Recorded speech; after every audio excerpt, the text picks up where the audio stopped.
Flo, alors sorti au bazooka dans le JDD du président de l'Olympique de Marseille, Jacques-Henri Hérault, après la proposition de Jean-Michel Aulas de reprendre le classement de la saison dernière si le championnat n'arrivait pas à son terme.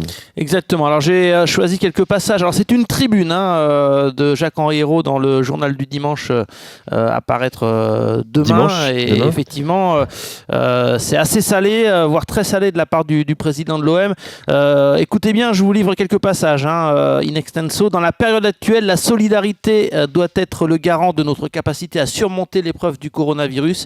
À l'échelle internationale, on peut noter déjà les manifestations d'égoïsme de quelques grands dirigeants faisant passer leurs intérêts particuliers au premier rang. Nous tenons là notre leader Maximo, prêt à bondir sur un virus dévastateur pour occulter la saison difficile de son club. La ficelle est trop grosse. Si les joueurs de Lyon n'ont pas encore réussi à se qualifier pour l'épreuve reine, il reste un joker, le coronavirus. Il suffit de confiner le championnat actuel dans l'armoire aux mauvais souvenirs et administrer à Jean-Michel Aulas le vaccin anti-défaite. Allez hop, retour au classement de la saison précédente. Allez, faisons comme si cette saison sportive n'avait jamais existé. Lavons-nous bien les mains avec la lotion qui détruit les résultats sportifs et efface la vérité du terrain. L'idée même d'exploiter cette épreuve collective à des fins d'intérêt personnel est indécente. Je pense pour ma part d'abord aux victimes du Covid-19. Quand la fièvre sera retombée, Jean-Michel Aulas verra l'obscénité de sa proposition opportuniste et reviendra vite aux valeurs qui font de lui un immense dirigeant du football français. L'obscénité de sa proposition opportuniste. Bon là, voilà, on va encore un peu plus loin dans les relations OM-OL, en tout cas Aulas-OM. Il pourra venir dans l'after, Jacques-Henri Hérault. Et Jean-Michel Aulas également aussi, bien sûr. Une réaction, peut-être, Jonathan ? Déjà, c'est bien qu'ils réagissent parce que là, depuis le début de la saison. Non, vous êtes surpris par le degré de la réaction, en tout cas la virulence de la réaction de Jacques-Henri Hérault. Pour te dire, moi je suis content de l'entendre parce qu'on l'a pas entendu beaucoup depuis le début de la saison. Il était en net retrait, ce qui était peut-être un mal pour un bien. Après, je suis un petit peu mitigé. Oui, il a raison dans le fond. Après, est-ce qu'il ne se sert pas de la situation pour justement un petit peu se remettre en avant ? Facile comme situation? Est-ce que c'est pas un peu du populisme aussi vis-à-vis de ses supporters ? J'ai ce petit doute-là, mais dans le fond, il a raison. Mais voilà. Je ne peux pas m'empêcher de voir qu'il y a une certaine posture, qu'il y a un parti pris qui est pris vis-à-vis des supporters aussi. C'est clair qu'il y va pas avec le dos de la cuillère là quand même.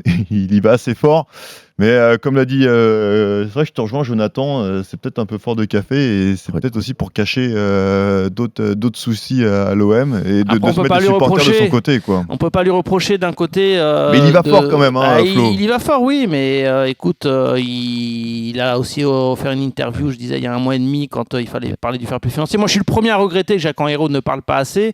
Après, peut-être qu'il s'est senti, voire sûrement attaqué et son club attaqué par ses déclarations qui pour lui étaient malvenues. Je sais que les joueurs, je vous parlais de Dimitri Payet, mais comme je l'expliquais, j'ai pu entrer en contact avec certains d'entre eux, on aussi pas du tout apprécié ces propos-là. Donc voilà, il se porte en protecteur de son club, de ses joueurs, de la belle saison qu'ils sont en train de faire.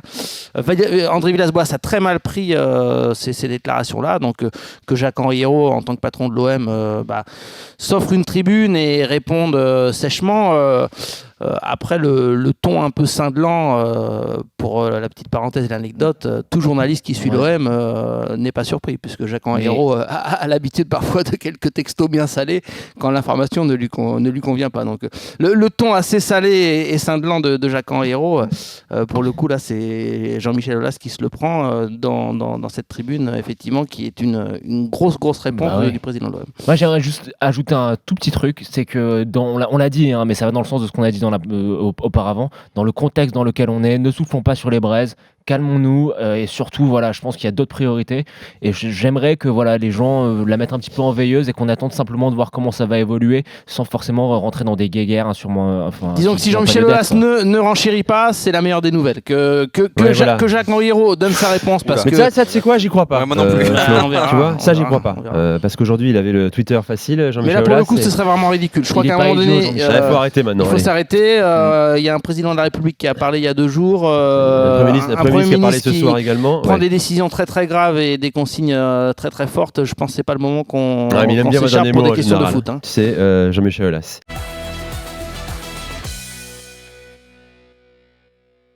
son discours à Villas-Boas, c'est de dire moi je veux des ambitions, surtout si on est en Ligue des Champions la saison prochaine, je veux pas me pointer avec un effectif qui sera trop court et donc risque de faire une saison très compliquée en Ligue 1 et en Ligue des Champions. Donc il veut un minimum de garantie et effectivement on sait que l'OM doit vendre absolument pour environ 45-50 millions d'euros pour rentrer dans les clous du fair play financier. On le rappelle, c'est ne pas dépasser les 30 millions d'euros de déficit au 30 juin. Par contre, il y a une question qui va se poser et qui se pose pour tous les clubs qui sont surveillés par le fair play financier, c'est quelles sont les conséquences justement de cette crise sanitaire du coronavirus qui change, qui chamboule les données, parce que évidemment, si le championnat était amené à se terminer fin juin, vous doutez bien que ça devient encore plus impossible de vendre des joueurs avant fin juin. Donc, je m'avance, il pourrait y avoir quand même une certaine compréhension de la part de l'UEFA, au même titre que certaines entreprises auront un petit peu plus de temps pour payer leurs impôts. La deadline d'échéance, peut-être qu'on peut repousser l'échéance. Donc ça, c'est à surveiller. Mais Rob, pour répondre très clairement à ta question, le fair play financier, c'est la préoccupation première de Jacques-Henri Hérault, au-delà même du sportif. Et il a eu ce discours-là auprès des salariés en disant que l'important, c'était la pérennité de l'OM au-delà d'une qualif en Ligue des Champions. Donc ça veut tout dire. Moi, je vais compléter la question pour toi, Flo. C'est que si je te dis Florent Thauvin, Dimitri Payet, Steve Mandanda, Maxime Lopez, Jordan Amavi, Valère Germain, quels sont leurs points communs ? Tous en fin de contrat en 2021. Et leur point commun surtout, c'est qu'ils ne voient rien venir. Exactement. Et donc en fait, tu as un double défi qui attend la direction olympienne. C'est d'une part rentrer dans les clous du fair play financier, mais d'autre part arriver à gérer ces cas très épineux. Et je pense notamment à Florent Thauvin, qui, je l'ai dit plusieurs fois, mais Florent Thauvin, en fait, cette saison, le fait qu'il était blessé, c'est dramatique et pour le joueur et pour l'OM. C'est dramatique pour l'Olympique de Marseille parce que la valorisation d'un joueur à qui il reste, dont le contrat arrive un an et demi, elle va être nulle parce qu'il va pas faire assez de matchs et c'est malheureux pour le joueur, il risque de ne pas avoir d'offres assez séduisantes pour partir cet été. Et moi j'ai très peur que par exemple Florent Thauvin finisse par se dire ok, j'ai pas les offres qui me conviennent cet été, je vais aller au bout de mon contrat et je vais partir libre. Imaginez le manque à gagner pour l'OM. Tu peux avoir peur et surtout tu es réaliste, c'est-à-dire que c'est quasiment la tendance du moment. Je sais que dans l'entourage de Florian Thauvin, on estime que son cas personnel a été très mal géré par les dirigeants de l'OM, c'est la version de l'entourage de Thauvin et de ses représentants qui disent qu'il aurait dû voir venir une prolongation, une proposition un peu plus en amont. Et effectivement, la blessure est venue au pire des moments parce que ça va être compliqué de vendre Thauvin à un bon prix cet été. Pas sûr d'ailleurs, en plus il y a une Ligue des Champions, que lui n'ait pas envie de finir l'aventure marseillaise sur une Ligue des Champions et donc partir libre en juin 2021. C'est pas juste ça, Flo. C'est surtout profiter de la Ligue des Champions pour avoir une exposition suffisante pour avoir des offres meilleures que ce qu'il risque d'avoir à la fin de la saison. Mais des offres dont l'OM ne bénéficierait pas, puisqu'il sera en fin de contrat. Pour Thauvin, on est d'accord. Bon, il y a eu quand même la malchance de s'être blessé, comme Jonathan l'a bien dit. Maintenant, pour les autres joueurs, comment l'Olympique de Marseille et comment la direction explique que d'autres joueurs qui pourraient avoir potentiellement une valeur marchande intéressante au marché des transferts soient encore à 1 an et demi de la fin de leur contrat, sans prolongation, sans avoir avancé, sachant qu'il y a déjà eu l'affaire du petit Liadji, etc., etc.